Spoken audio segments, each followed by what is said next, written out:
अगर आपको सच में अमीर बनना है तो एक सिंपल सी बुक है। आपने नाम भी सुना होगा, द साइकोलॉजी ऑफ मनी। या फिर एक और बुक है, the richest man in Babylon. ये बुक आपको जरूर पढ़नी चाहिए। बट आपको कभी टाइम मिले तो पढ़ लीजिएगा। मैं इन दोनों बुक का लिंक नीचे डिस्क्रिप्शन में डाल दूंगी, आप वहां से बाय कर सकते हैं। अभी मैं आपको शार्ट में बताती हूँ। इस बुक का एक सबसे इम्पॉर्टेंट लेसन ये है कि आप जो भी कमाते हैं उसका एक हिस्सा आपको इन्वेस्ट जरूर करना चाहिए। और जब आप पैसे इन्वेस्ट करेंगे तो आपका पैसा काम पर लगेगा और वह और पैसा आपको बना कर देगा।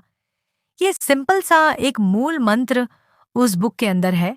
अगर आप पैसा कमाते हैं तो आप उसे इन्वेस्ट कीजिए। यहाँ पर मैं आपको दो दोस्तों की कहानी सुनाना चाहूंगी। एक का नाम होता है राजू और एक का नाम रामू था। दोनों 20-20 साल की उम्र में काम करना शुरू कर देते हैं और दोनों को ही बराबर की तनख्वाह मिलती है। 50,000 रुपए महीने की तो राजू को भी 50,000 की तनख्वाह मिल रही है और रामू को भी 50,000 रुपए की तनख्वाह मिल रही है।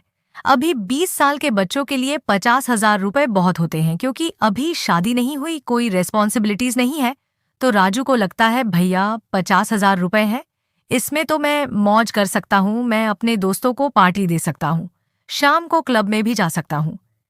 जब आईफोन नया आएगा तो उसे ईएमआई पर भी ले सकता हूँ। एक बाइक भी ले लेता हूँ, तो इस तरीके से उसे लगता है कि मैं अपना लाइफस्टाइल अच्छा कर लेता हूँ। इसी तरह से जैसे पैसे आते हैं, यानी सैलरी आती है, नए नए कपड़े खरीद लेता और इस तरीके से उसके पास कुछ नहीं बचता। बट जैसे मैं बोली थी ना, वो किताब आपको जरूर पढ़नी चाहिए। रामू स्टार्टिंग से पढ़ने का शौकीन होता है, नई नई चीज सीखने का शौकीन होता है। तो उसने ये किताब पढ़ ली होती है, तो उसे समझ आता है कि मुझे अपनी कमाई का एक हिस्सा इन्वेस्ट करना चाहिए। तो उसे लगता अभी मेरे पास ज्यादा खर्चे तो है नहीं, तो 50,000 रुपए अगर मैं कमा रहा हूं तो मेरा तो यार 30 से 35,000 में काम हो जाएगा। मैं एक काम करता हूँ, 15,000 रुपए निकाल लेता हूँ जिसे मैं इन्वेस्ट करूंगा। अब आप समझिए, अगर एक आदमी 50,000 कमा रहा है तो 50,000 खर्च करने वाला और 35,000 खर्च करने वाले में बहुत ज्यादा फर्क नहीं होगा। हाँ, थोड़ा सा आपको समझ आ रहा है कि 15,000 रुपए का एक डिफरेंस तो होगा, बट इतना ज्यादा फर्क नहीं आएगा। तो अभी दोनों के पास रेस्पॉन्सिबिलिटीज नहीं है, तो शायद काम चल जाए। और रामू को ये बात समझ आ चुकी होती है, तो रामू क्या करता है, इन्वेस्टमेंट करना शुरू करता है। अब एक टाइम के बाद दोनों की शादी भी हो जाती है। राजू की सैलरी भी धीरे धीरे बढ़ती है, रामू की भी सैलरी धीरे धीरे बढ़ती है। दोनों हार्ड वर्किंग होते हैं। अब जैसे जैसे इनकी सैलरी बढ़ती है, इनके खर्चे भी बढ़ते हैं। बट रामू अपना नियम नहीं तोड़ता। अब रामू को ये समझ तो आ रहा है कि सैलरी बढ़ रही है और वो बढ़ाकर इन्वेस्टमेंट भी कर सकता है। बट रामू अभी बढ़ाकर इन्वेस्टमेंट नहीं करता। मान के चलते हैं वो सिर्फ 15,000 रुपए इन्वेस्ट करता चला जा रहा है। अब क्या होता है, 15 सालों के बाद जो राजू होता है उसके पास कोई सेविंग नहीं होती और उसके घर में एक मेडिकल इमरजेंसी आ जाती है। उसके पिताजी की एकदम से ही हालत खराब हो जाती है। उसे अपने पिताजी को हॉस्पिटल लेकर जाना पड़ता है और उस लड़के ने ना कभी कोई मेडिकल इंश्योरेंस लिया, ना कोई इन्वेस्टमेंट करी। वो जो पैसा कमाता गया, खर्च करता गया और उसने दिखावे की जिंदगी जी। 15 सालों के अंदर राजू की सैलरी बढ़कर 50,000 रुपए से 1.5 लाख रुपए हो जाती है। बट अभी वो क्या कर रहा है, क्रेडिट कार्ड पे जिंदगी जी रहा है उसने और बड़ी ले ली। बट जब घर में इमरजेंसी आई तो वो अब अपने दोस्त को, रामू को याद करता है। वो रामू को बोलता है, भाई मेरे पापा हॉस्पिटलाइज्ड हो गए हैं और हॉस्पिटल का बिल आया है, 10 लाख रुपया है और मेरे पास हर तरीके से जितनी भी सेविंग है सब लगा ली, 5 लाख रुपए से ऊपर नहीं हो पा रहा। मुझे 5 लाख रुपए की जरूरत है, क्या तू कुछ मदद कर सकता है?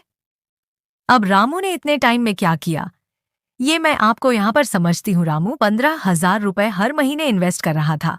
वह 15% के हिसाब से रिटर्न मार्केट से निकाल रहा था। कुछ पैसा उसका इंडेक्स में जा रहा था, कुछ उसका फ्लेक्सी में जा रहा था, कुछ उसका मिड कैप में जा रहा था। तो आप अंदाजा लगा सकते हैं कि कंसोलिडेटेड रिटर्न जो उसकी आ रही थी 15% के आसपास की आ रही थी, और वह सिर्फ 15 साल है। बट इन 15 सालों में रामू के पास हो जाता है लगभग 1 करोड़ रुपए के आसपास। अब रामू ने राजू की हेल्प तो कर दी, बट आप राजू के ऊपर एक उधारी भी हो गई कि उसे रामू के 5 लाख रुपए भी वापस देने हैं। अब दोस्त अच्छे हैं, राजू इंसान अच्छा है, उसे पैसे देगा। बट अब आप समझो रामू के साथ आगे क्या होने वाला है। उसने पहले 1 करोड़ रुपया जमा करने में तथा वेल्थ क्रिएट करने में लगभग 15 साल लग गए। बट अब अगले 4 सालों में ही आप यहाँ पे देखो, मैं 15 साल से इन्वेस्टमेंट करूंगा और सेम 15,000 रुपए इन्वेस्ट होता जा रहा है और ये 1 करोड़ रुपया बदल के हो जाएगा लगभग 2 करोड़ रुपया। तो पहला 1 करोड़ कमाने में रामू को 15 साल लग गए और अगला 1 करोड़ कमाने में कितना टाइम, मात्र 4 साल आपको पता है।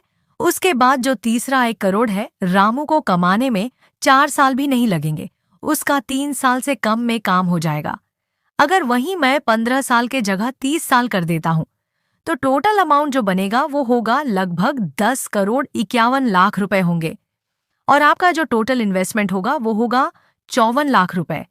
तो अगर कहीं भी आप इन्वेस्टमेंट करते हैं तो लॉन्ग टाइम के लिए करें, इससे आपका वेल्थ बनेगा और आप जल्दी करोड़पति बन जाएंगे तथा आप भी रामू के जैसे लोगों की हेल्प कर पाओगे, अपनी फैमिली में हेल्प कर पाओगे, अपने लिए भी कुछ अच्छा कर पाओगे।